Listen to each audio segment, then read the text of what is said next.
भगवान श्री कृष्ण से कितना कुछ छूटा। जीवन की शुरुआत में माता पिता छूटे, फिर जो नंद यशोदा मिले वो भी छूटे। राधा छूटी, गोकुल छूटा, मथुरा छूटा। जीवन भर कुछ ना कुछ छूटता ही रहा, लेकिन जो नहीं छूटी वो थी भगवान श्री कृष्ण की सकारात्मकता और उनकी मुस्कान। जिंदगी में जब सब कुछ छूटता रहे तब भी कैसे आप मुस्कान को बनाए रख सकते हैं और कैसे सकारात्मक रह सकते हैं, ये सिखाते हैं भगवान श्री कृष्ण।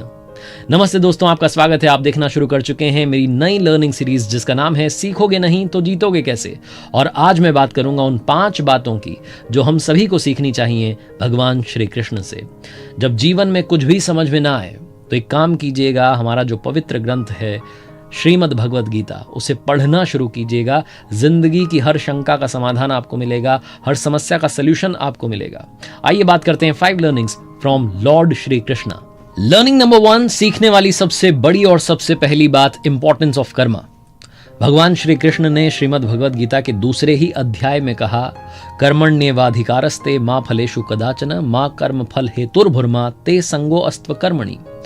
भगवान श्री कृष्ण कहते हैं धनुर्धर अर्जुन से, जब अर्जुन ने कहा कि अब तो मुझे युद्ध नहीं लड़ना, मुझे मतलब लड़ना ही नहीं, मुझे रहना ही नहीं है युद्ध भूमि में, मैं क्यों लड़ूं, क्या मिलेगा मुझे। तो भगवान श्री कृष्ण ने कहा कि कर्म पर ध्यान दे, फल की चिंता मत कर।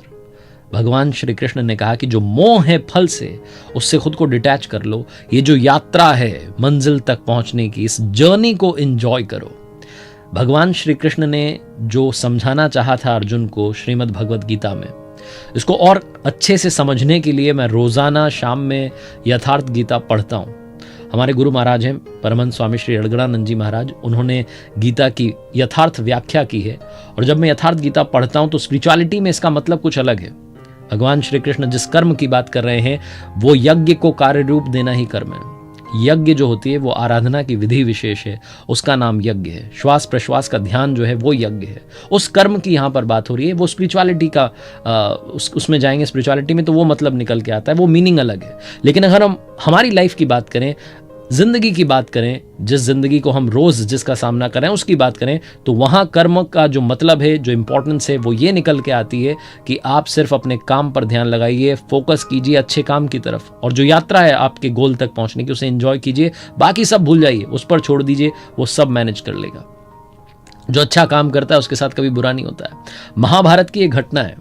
महाभारत के युद्ध से पहले धनुर्धर अर्जुन और दुर्योधन दोनों ही भगवान श्री कृष्ण के पास में मदद मांगने के लिए गए थे। उस वक्त भगवान श्री कृष्ण विश्राम कर रहे थे। जो दुर्योधन था वो तो इगोइस्टिक बंदा था, वो भगवान श्री कृष्ण के सर के पास जाकर खड़ा हो गया। धनुर्धर अर्जुन जो थे वो भगवान के चरणों में जाकर के बैठ गए सेवा करने के लिए।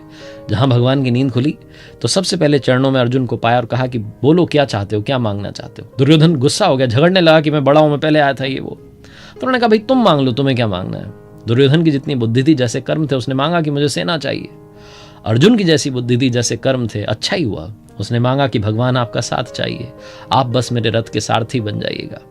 भगवान श्री कृष्ण अर्जुन के सारथी बन गए, क्योंकि उन्होंने अस्त्र नहीं उठाने की प्रतिज्ञा ले रखी थी। सारथी बन गए। और उसके बाद में जो हुआ, जो उन्होंने गीता का ज्ञान दिया, जिस तरीके से उन्होंने वो स्ट्रैटेजी बनाई युद्ध की और जिस तरीके से जीत दिलवाई, ये बताती है कि जिसके कर्म अच्छे हैं उसके साथ जो फल मिलेगा उसे बाद में वो अच्छा ही होगा। लर्निंग नंबर 2, जो भगवान श्री कृष्ण से सीखने वाली बात है, सबसे इंपॉर्टेंट, इस दुनिया में जो भी हो रहा है उसके पीछे एक वजह है।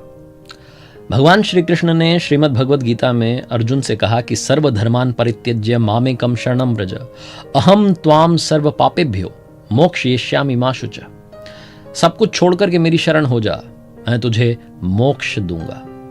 भगवान श्री कृष्ण ने अर्जुन को समझाना चाहा कि इस दुनिया में जो भी चीजें हो रही हैं उनके पीछे कारण है, और हम सब जो हैं ऊपर वाले की बनाई हुई संतानें हैं, और जो ऊपर वाला है वो अपनी संतानों के साथ बुरा नहीं कर सकता।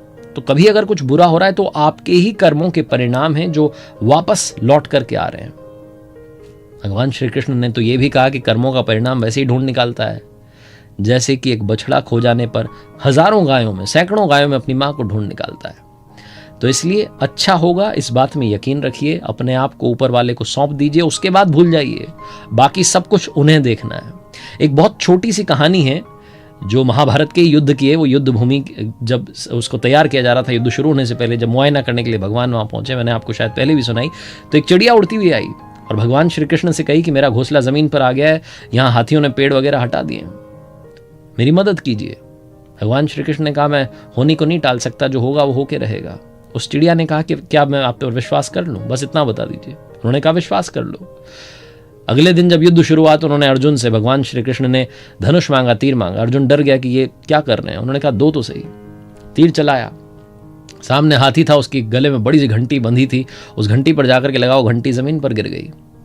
अर्जुन हंसने लगा कि क्या कर रहे हो, आपसे एक निशाना नहीं लगा, लाओ मैं लगाता हूँ, हाथी को गिराता हूँ। उन्होंने कहा नहीं, काम हो गया। 18 दिन के बाद में जब फिर से युद्ध भूमि को साफ किया जा रहा था, क्योंकि युद्ध खत्म हो गया था, तो उस घंटी को हटाने के लिए भगवान श्री कृष्ण ने अर्जुन से कहा कि हटाओ उस घंटी को, जमीन पर पड़ी हुई है। जैसे उसने घंटी हटाई, वो चिड़िया अपने बच्चों के समेत वहां से उड़ गई। उस चिड़िया ने सिर्फ विश्वास किया था प्रभु पर, बाकी सब उन्होंने देख लिया। Learning number 3, mindfulness. अगर मैं हिंदी में बात करूं तो सचेतन होना। सचेतन को और समझें तो आज में रहना, आज को लेकर के अवेयर रहना, वो चेतना आपके अंदर होनी चाहिए। भगवान श्री कृष्ण ने धनुर्धर अर्जुन को अक्सर सिखाया कि आप आज में रहना शुरू कीजिए, जो होगा वो देखा जाएगा, अभी जो है उसमें जीना शुरू कीजिए, इस क्षण में रहना शुरू कीजिए। माइंडफुलनेस होनी बहुत जरूरी है। ये आपकी जो मेंटल वेलबींग है इसको भी इंप्रूव करती है। वो बात अलग है कि कभी कभी चैलेंजिंग सर्कमस्टांसेस होते हैं, आपकी लाइफ में बहुत कुछ ऐसा हो रहा होता है जिसको लेकर के आप डिस्टर्ब्ड होते हैं, आपको लगता है पता नहीं क्या होगा। लेकिन अगर आप माइंडफुलनेस के साथ आगे बढ़ रहे हैं, आप सचेतन हैं, आप अवेयर हैं आज को लेकर के, कैसे आगे बढ़ सकते हैं, क्या सही होना चाहिए, नहीं होना चाहिए, आगे की तैयारी भी आपकी हल्की हल्की है, तो हर चीज़ का समाधान निकल आता है। जब मस्तिष्क आपका थोड़ा सा शांत है, आप कूल काम रह करके चीज़ों को समझ रहे हैं, तो मुझे नहीं लगता कि ज़िंदगी में कोई समस्या इतनी बड़ी हो सकती है कि वो आपसे बड़ी हो जाए, आपकी आत्मा से बड़ी हो जाए। क्योंकि भगवान श्री कृष्ण कहते हैं कि जो आपकी आत्मा है ये बहुत ताकतवर है, ये आपके उस चंचल मन को भी, जो चंचल मन अति रैंडम है, उसको भी कंट्रोल कर सकती है अगर आप चाहें तो। एक छोटी सी महाभारत की घटना है, उससे आप समझिएगा कि माइंडफुलनेस जो है वो कितनी ज़रूरी है होना। भगवान श्री कृष्ण के पास में एक बार द्रौपदी आई और आकर के कहने लगी कि वहां पितामह भीष्म ने प्रतिज्ञा कर ली है कि मेरे पतियों को मार देंगे। तो भगवान श्री कृष्ण ने कहा कि अरे घबरा क्यों रही हो, शांत हो जाओ, आप जाओ उनके शिविर में और पितामह भीष्म को जाकर के बस प्रणाम करना। द्रौपदी गई उनके शिविर में, जो कहा था भगवान श्री कृष्ण ने वो माना, और वहां जाकर के जब प्रणाम किया पितामह भीष्म को, तो उन्होंने कहा सौभाग्यवती भव। और जैसे उन्होंने आशीर्वाद दिया, पितामह भीष्म कहने लगे कि ये क्या कर दिया मैंने तो अभी भी प्रतिज्ञा ली है तुम्हारे पतियों को मारने की, और तुमने मुझसे आशीर्वाद ले लिया कि तुम्हारे पति बहुत लंबी उम्र जिएंगे। फिर पितामह भीष्म कहने लगे कि जरूर ये कान्हा ने तुमसे करवाया है, ये तुमने नहीं किया है। भगवान श्री कृष्ण के पास में इस दुनिया की हर समस्या का समाधान था। जब पितामह भीष्म ने आशीर्वाद दे दिया था द्रौपदी को, तो उसके बाद में पांडवों को बुलाया था और बताया था कि मुझे मारने का तरीका क्या है, शिखंडनी को आगे कर देना, उसके बाद मैं तीर नहीं चलाऊंगा, अर्जुन तुम तीर चला देना।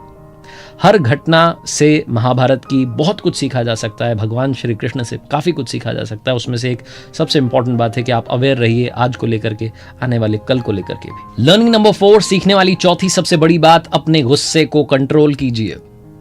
जो आपका गुस्सा है अगर ये बेकाबू हो गया तो खेल खत्म हो जाएगा।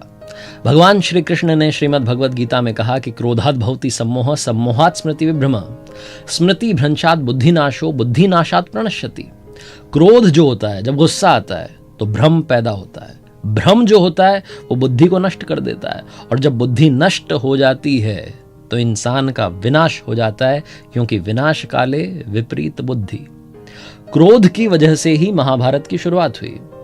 दुर्योधन को क्रोध आता था, उसने एक ऐसा खेल रचा जहां पर द्रौपदी को बुलाया गया सभा में, और दुर्योधन के छोटे भाई दुशासन ने द्रौपदी का चीर हरण करने की कोशिश की। वो एक घटना ऐसी थी जिसने दुर्योधन का और उसके भाइयों का विनाश कर दिया। महाभारत की ऐसी कई सारी घटनाएं हैं जो हमें सिखाती हैं कि गुस्से पर, क्रोध पर काबू होना बहुत ज्यादा जरूरी है। लर्निंग नंबर 5, कहते हैं कि पांडवों ने महाभारत का युद्ध जीत लिया।